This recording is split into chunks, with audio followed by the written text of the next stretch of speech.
बहुत से लोग वेट लॉस के लिए जिम जाते हैं, लेकिन कई बार उनका वेट या तो घटता नहीं है या फिर कई लोगों का घटने के बजाय बढ़ ही जाता है। तो आज के इस ब्लॉग में मैं इसी टॉपिक बात करने वाली हूँ। तो चलिए ब्लॉग की शुरुआत कर लेते हैं। Good morning everyone, welcome back to my another blog. कैसे हैं आप लोग? इस वक्त से मेरी प्रार्थना आप सभी स्वस्थ और खुशहाल रहें। तो ये ब्लॉग है 30 जुलाई की और दिन है थर्सडे का, और अभी जस्ट मैं जिम से आई हूँ और मेरी बेटी जग गई थी और बस मैं यहाँ पर ले रही हूँ अपना प्रोटीन पाउडर। तो मेरे हाथ में बैंडेज देखकर मेरी बेटी बोल रही थी, मम्मा ये क्या है? तो वही मैं उसे बोल रही थी कि आज बेटा मैं थायराइड चेक करवाने गई थी, क्योंकि काफ़ी टाइम हो गया था। आई थिंक 6 मंथ से ऊपर ही हो गए थे। तो थायराइड टेस्ट करवाने के लिए पानी वगैरह कुछ भी नहीं लेना होता है। तो सुबह में बिना कुछ खाए पिए बस बिस्तर से उठी हूँ, ब्रश की हूँ, फ्रेशन अप हुई हूँ और रेडी होकर मैं निकल गई थी जिम के लिए। सबसे पहले मैं पैथोलॉजी गई, वहाँ पे TSS जांच करवाने के लिए दी और उसके बाद फिर मैं निकल गई थी जिम। साथ में मैं बोतल लेके गई थी ताकि थायराइड जब ब्लड दे दूं, सैंपल दे दूं, तो फिर मैं आराम से पानी पी सकूं। इस टाइम पे मेरा नहाना धोना हो चुका था। मेरी हाउस हेल्पर आज बहुत जल्दी आई थी, मैं जिम से आई थी तो मेरी हाउस हेल्पर भी आ गई थी, क्योंकि उसे पता था कि आज मेरी बेटी का छुट्टी है। मैं उसे बोल दी थी कि आज मेरी बेटी का 2 दिन छुट्टी है, थर्सडे और फ्राइडे, 2 दिन छुट्टी था। तो मैं उसे बोली थी कि मैं खुशी घर पे रहेगी तो तुम चाहो तो जल्दी आ सकते हो। तो इसीलिए ना आज वो मेरे आने के करीब 15-20 मिनट पहले ही आ गई थी। तो जब मैं आई थी तो वो काम कर रही थी, तो उसका काम अभी कंप्लीट हो गया था। किचन आप लोग देख रहे होंगे एकदम साफ सुथरा हो गया है। तो इस टाइम पे मैं अपने फर्स्ट मील की तैयारी कर रही हूँ। आज मुझे सिंपल सा दाल चावल बहुत खाने का मन कर रहा है, एकदम सादा सा, कुछ भी नहीं इसमें एक्स्ट्रा होना चाहिए। तो बस उसी की तैयारी कर रही हूँ। तो दाल यहाँ धोकर थोड़ी देर के लिए ढक दूंगी, आधे घंटे ढक देती हूँ ना तो दाल अच्छे से गल जाता है। 2 से 3 विजिल में ना दाल अच्छे से बन जाती है। इसलिए मैं दाल को ना हमेशा धोकर और आधे घंटे के लिए ढक कर छोड़ देती हूँ। नहाने जाने के पहले ना मैं सत्तू के पराठे बना के अपनी बेटी को नाश्ता करवा दी थी दही के साथ। एक दिन पहले रात के समय हमारे घर में सत्तू का पराठा बना था, मैं आप लोगों को ब्लॉग शेयर भी की थी। तो उसकी स्टफिंग थी, मैं ज़्यादा करके बनाई थी, तो उसी स्टफिंग से मैं 2 पराठे साथ में दही अपनी बेटी को ब्रेकफास्ट करवा दी थी। उसके बाद मैं नहाने धोने पूजा पाठ करने गई थी। तो देखिए यहाँ मैं दाल को धोकर ढक दी हूँ आधे घंटे के लिए। तब तक मैं यहाँ कद्दू की सब्जी बनाऊंगी, एकदम सादी वाली। मैं बताई ना आज मुझे बहुत सादा खाने का मन कर रहा है, तो दाल भात और कद्दू की सब्जी ही मुझे खाने का मन कर रहा था। लेकिन मेरी बेटी है तो उसको कुछ चाहिए, आलू का कोई आइटम चाहिए, और मुझे भी थोड़ा अच्छा लगता है, आलू का भुंजिया हो, चोखा हो या मसाला आलू हो, मुझे बहुत पसंद है। तो मैं सोच रही थी ना कि आज दाल चावल, आलू की भुजिया और लौकी की एकदम सादी वाली सब्जी बनाऊंगी, बहुत ही टेस्टी लगेगा। हालांकि जब मैं बना रही थी ना तो मेरी बेटी बोली कि मम्मा मुझे भुजिया नहीं बल्कि मसाला आलू खाना है। तो फिर मुझे आलू बॉईल करना पड़ा। अगर वो पहले बताई रहती कि मुझे लगा था कि वो भी भुजिया पसंद करती है तो भुजिया खा लेगी। तो मैं ना कद्दू की सब्जी यहाँ कुकर बना रही हूँ, क्योंकि जल्दी जल्दी बना रही हूँ, क्योंकि काफ़ी टाइम हो जाता है। ये मेरा फर्स्ट मील है ना, तो इसलिए मैं चाहती हूँ कि कम से कम 11:30 पौने 12 तक तो मैं अपनी फर्स्ट मील ले ही लूँ। हालांकि 12 बज जाता है, कभी कभी तो 12 के क्रॉस भी हो जाता है। तो भूख लग गई थी, इस समय बहुत तेज वाली भूख लग जाती है। तो इसलिए मैं सोची कि चलो कुकर बना लेती हूँ, तो कुकर में तुरंत विजिल लगेगा और बच जाएगा। तो अगर मुझे पता रहता ना कि मुझे मसाला आलू बनाना है तो मैं इसी कुकर में आलू भी छील के डाल देती। लेकिन मुझे लगा था कि मुझे भुजिया बनाना है, तो मैं आलू छील कर रेडी करके रखी थी। तभी तक मेरी बेटी आ गई और बोली कि मम्मी मसाला आलू बनाओ। तो फिर मुझे वापस से कुकर में सब्जी बनने के बाद आलू बैठाना पड़ा बॉईल करने के लिए, और उसके बाद फिर मैं इसमें दाल बनाई हूँ, उसके बाद फिर उसमें चावल बनाई हूँ। इस तरह से मैं आज अपना फर्स्ट मील रेडी की हूँ।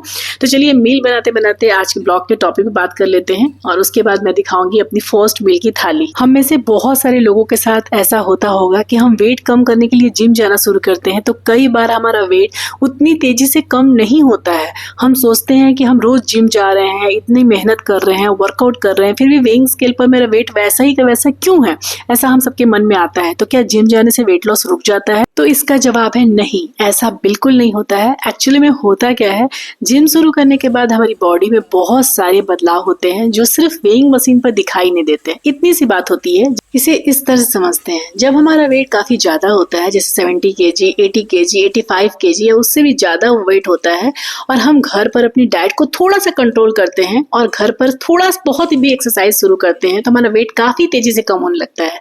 क्योंकि उस समय हमारा मेन फोकस होता है वेट कम करना। हम कैलोरी कम लेते हैं, थोड़ा एक्सरसाइज करते हैं और धीरे धीरे वेट नीचे चला नीचे जाने लगता है।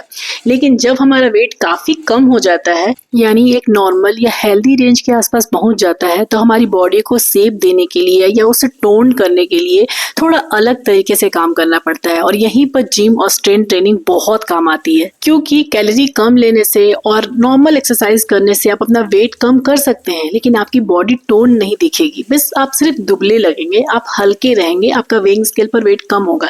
लेकिन जब आप जिम जाते हैं या फिर घर पर स्ट्रेंथ ट्रेनिंग करते हैं, डंबल उठाते हैं, तो आपकी बॉडी टोन होती है, धीरे धीरे शेप में आती है। मतलब वहीं से हमारा ओवरऑल इम्प्रूवमेंट शुरू होता है। यहाँ पे खाना बन रहा था और मुझे लग गई थी बहुत तेजी से भूख, क्योंकि खाना बनाते बनाते करीब 12 बजने वाला था। तो मैं सोची कि चलो जब तक चावल बन रहा है, ठंडा हो रहा कुकर, तब तक एक अमरूद खा लेती हूँ। तो यहाँ मैं बैठ के वही एक अमरूद खा रही थी और बहुत अच्छा मौसम सुहावना था, तो बालकनी में थोड़ी देर के लिए आ गई थी। मेरी बेटी घर पे है, तो यहाँ का क्लिप वही शूट कर रही है।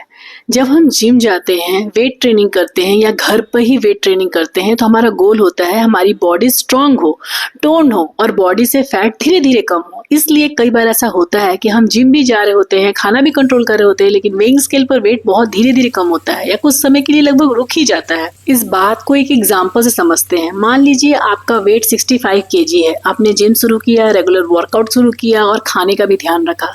अब आपने कुछ समय के बाद वेट चेक किया, तो आपका वेट 64.5 या 65 kg ही है। तो ये नेचुरली हमें लगता है कि इतनी मेहनत करने के बाद भी हमारा वेट कम नहीं हुआ। लेकिन एक बार अपने कपड़े को देखिए, हो सकता है आपके कपड़े ढीले हैं, जो टाइट होते थे कपड़े पहले वो लूज हो गए हैं, हो सकता है आपकी वेस्ट थोड़ी कम हो गई है, हो सकता है आपका पेट पहले से थोड़ा अंदर हो गया है, हो सकता है आपकी बॉडी थोड़ी टोन दिख रही है। जब आप मिरर के पास खड़े हो रहे हैं तो आपकी बॉडी टोन लग रही है। और सबसे इंपॉर्टेंट बात, आप पहले से ज्यादा स्ट्रॉन्ग महसूस कर रहे हैं, आपकी बॉडी पहले से ज्यादा फिट और एनर्जेटिक महसूस कर रही है। तो इसका मतलब ये नहीं कि आपकी मेहनत काम नहीं कर रही है। हो सकता है कि स्केल पर कम बदलाव दिख रहा हो या नहीं बदलाव दिख रहा हो, लेकिन आपकी बॉडी में बदलाव हो रहा है। सिर्फ वेइंग स्केल को मत देखिए। हम अक्सर अपनी पूरी प्रोग्रेस को सिर्फ वेइंग स्केल पे देख के, नंबर को देख के जज कर लेते हैं। वजन कम हुआ है तो हम खुश हो जाते हैं, वजन कम नहीं हुआ है तो हम परेशान हो जाते हैं। लेकिन ऐसा बिल्कुल भी नहीं है। अगर आप जिम कर रही हैं तो अपनी प्रोग्रेस को देखने के लिए और भी तरीके हैं। आप वेस्ट का मेजरमेंट लीजिए, अपने पुराने कपड़े पहन के देखिए, मिरर में अपनी बॉडी को देखिए और सबसे ओवरऑल आप अपनी स्ट्रेंथ को देखिए कि आपका स्ट्रेंथ बढ़ा है कि नहीं। अगर वो सब चीजें आप में इम्प्रूवमेंट है उन सभी चीजों को, तो इसका मतलब ये है कि आपको थोड़ा और समय देना होगा। वेट लॉस होता है, जिम से भी वेट लॉस होता है, लेकिन हाँ 2 महीने में 3 महीने में रिजल्ट नहीं दिखता है, आपको 1 साल लग जाएंगे रिजल्ट देखने में। और मेरा मानना है ना कि जो चीजें धीरे धीरे होती है ना वो लंबे समय तक वर्क करती है। और अगर अपनी खुद की स्ट्रेंथ की बात बताऊं तो जो एक्सरसाइज या जो डंबल उठाना पहले मेरे लिए नामुमकिन था, अब वो मैं आसानी से कर लेती हूँ। मैं ये नहीं कहती हूँ कि मैं सीधे जाके 20 kg 25 kg का डंबल उठाने लग रही हूँ। 3 महीने में ऐसा पॉसिबल नहीं है और करना भी नहीं चाहिए, क्योंकि इससे इंजरी होने का डर है।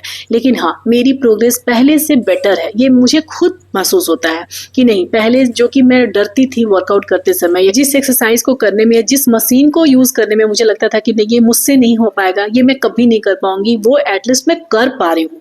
तो ये एक अपने में बहुत बड़ी अचीवमेंट है। तो आप अपनी अचीवमेंट देखिए, आप देखिए कि आप कहीं तो बदलाव महसूस कर रहे हैं। अगर बदलाव महसूस कर रहे हैं तो सिर्फ रिजल्ट वेइंग स्केल पर नहीं देखिए, आप ओवरऑल बदलाव देखिए, और यही बदलाव आपकी प्रोग्रेस है। मैं ये बात इसलिए कर रही हूँ क्योंकि मैं खुद अब जिम में स्ट्रेंथ ट्रेनिंग कर रही हूँ। तो पहले जो मेरा फोकस सिर्फ वेट लॉस पर था, सिर्फ वेइंग स्केल पर था, वो अब महीनों से मैं वेइंग स्केल पर चढ़ नहीं रही हूँ। मुझे नहीं देखना है अपना नंबर।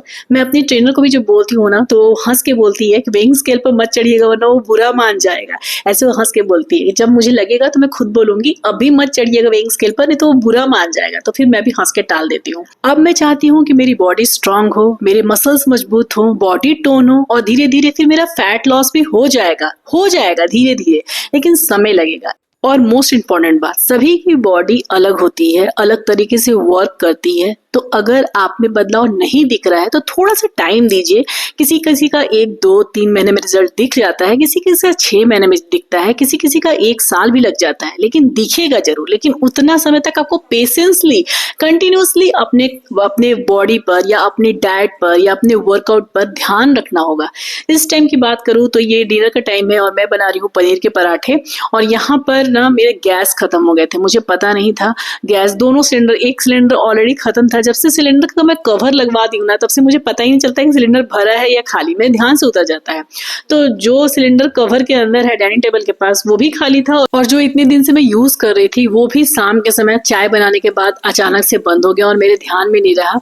तो जैसे ही गैस सिलेंडर खाली हुआ और मैं जाके चेक की डाइनिंग टेबल के पास जो कवर के अंदर सिलेंडर है और देखी कि वो खाली है, तो सबसे पहले तो मैं बुक की। लेकिन गैस बुक करने के बाद तुरंत तो आएगा नहीं, वो भी रात को तो बिल्कुल भी नहीं, देखते हैं कल आता है कि परसों आता है। लेकिन इंडक्शन था तो थोड़ा बहुत सहारा था। हालांकि ये भी इंडक्शन जब तक पावर होता है तब तक चलता है, जैसे ही पावर कट इंडक्शन भी बंद, क्योंकि ये सब जनरेटर से नहीं चलता है। हमारे यहाँ जनरेटर से सिर्फ फैन चलता है, लाइट चलती है, बस यही सब।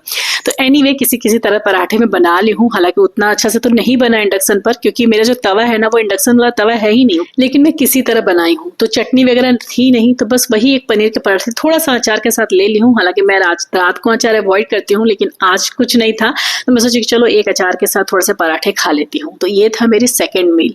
तो डियर, अगली बार जब आप वेइंग स्केल पर खड़ी हो रही हैं और वेट देखकर आपको लगे कि आपका वेट कम नहीं हो रहा है, तो एक बार मिरर में खुद को देखिए। हो सकता है स्केल पर नंबर बहुत ज्यादा कम नहीं हुआ हो, लेकिन आपकी बॉडी पहले से ज्यादा स्ट्रांग, फिट और टोन्ड हो रही है। तो शायद यही वो बदलाव है जिसे हम कई बार वेइंग स्केल के चक्कर में देख ही नहीं पाते हैं। तो ये था मेरे टीममेट डाइट का पूरे दिन का डाइट रूटीन। अगस्त मंथ से मैं अपनी डाइट रूटीन चेंज करने वाली हूँ। क्यों चेंज करने वाली हूँ ये मैं आप सबसे नेक्स्ट ब्लॉग में शेयर करूंगी। तो चलिए इसी के साथ इस ब्लॉग को यहीं अंत करती हूँ। ब्लॉग पसंद आया तो एक लाइक जरूर कीजिएगा। चैनल पर नए होंगे तो हो सके तो मेरे चैनल को जरूर से जरूर सब्सक्राइब कर दीजिएगा। अपने प्यारे प्यारे कमेंट से मुझे अपना प्यारा सपोर्ट देते रहिएगा। मिलूंगी फिर नेक्स्ट ब्लॉग में, तब तक के लिए बाय बाय, टेक केयर, जय माता दी।